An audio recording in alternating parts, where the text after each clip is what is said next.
To duplicate a section, hover over that section, click on this three dot, and then click on this duplicate button.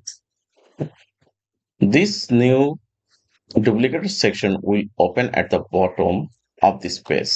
And you can see this is the duplicated section that we just added. This section added at the bottom of this page. To rename a section, just click on this three dot and just click this rename and then enter. To hide the A section on Kajabi, hover over this section and click on this three dot and just select this hide. Now this section is no longer available publicly but only available in admin panel.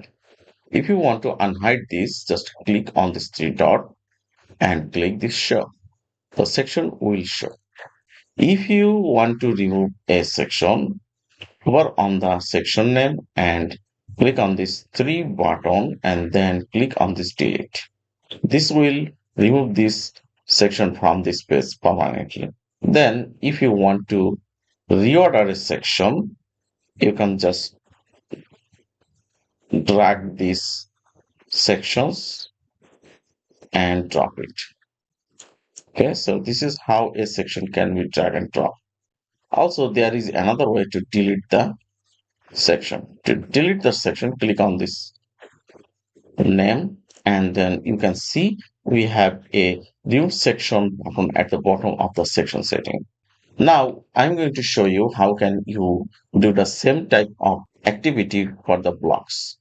Okay, so if you hover over a block, you can see we have three dots like the section, and if you click this one, you will see similar type of options here. So if you want to rename, just select this rename option. If you want to duplicate this, you can hide it and you can delete it. Also, if you want to delete this block, you can go into the block setting and at the bottom, you will see remove block options here.